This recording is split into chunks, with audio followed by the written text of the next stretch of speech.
ఈరోజు మీ అందరికీ మా ఇంటి దగ్గర ఉన్నటువంటి ఇది జామ చెట్టు చూపిస్తాను. సో ఇది పెరుగుతుంది, బట్ స్ట్రెంగ్త్ లేదు, అంటే సరిగా సైజ్ లేదు. ఇది వచ్చేసి తర్వాత జస్ట్ చూడండి, ఒక చిన్న కాయ కాసింది ఇక్కడ. సో చాలా రోజులైంది, సరిగ్గా పెరగట్లేదు. సో అందుకే ఏం చేస్తున్నామంటే, ఇక్కడ ఫుల్ డ్రై అయిపోయింది.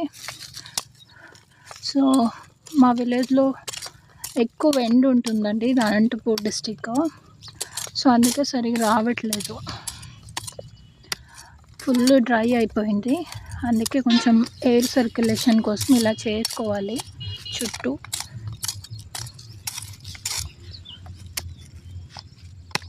ఇది వచ్చేసి మేము బయట ఓపెన్ ప్లేస్లో పెట్టాము.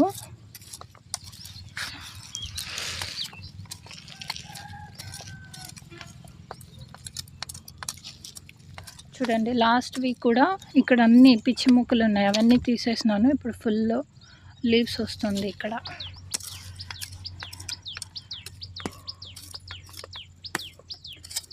చూడ, ఇక్కడ వచ్చేసి బట్ట కట్టినాం మేము, ఎందుకంటే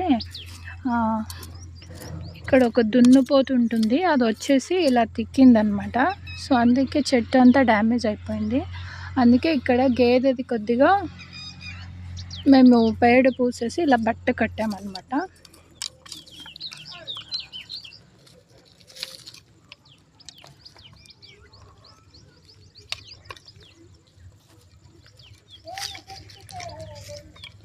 చూడండి, ఇలా చేసేసి నీట్గా ఇప్పుడు మనం ఇక్కడ పేడ వేసుకుంటున్నాం. ఎనిమిది వచ్చేసి బఫెలో డంగ్ అండి, చుట్టూ ఇలా వేసుకోవాలి.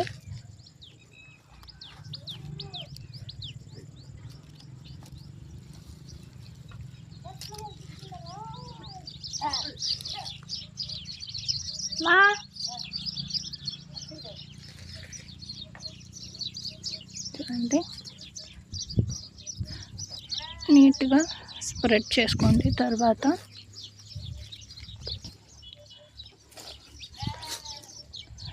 సో వీడియో మీకు క్లియర్గా కనిపించలేదు, ఎందుకంటే నేను ఇంకో హ్యాండ్లో పెట్టుకొని రికార్డ్ చేస్తున్నాను. ఇప్పుడు ఇది వచ్చేసి పైన ఇలా వేసేసుకోండి.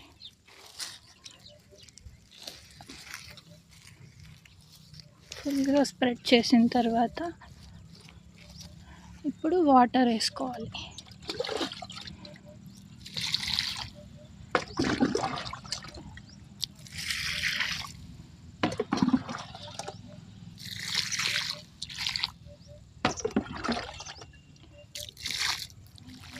ఇంకా మనం రైస్ వాటర్ కూడా వేయచ్చు. రైస్ వాటరు, తర్వాత ఈ వేపకాయలు అంటారు కదా, సో అవి కూడా వేసుకోవచ్చు.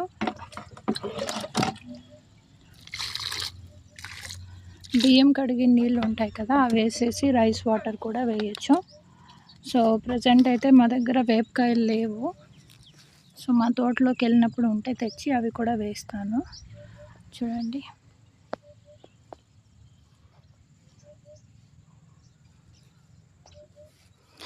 చిన్న జామకాయ ఉంది ఇక్కడ.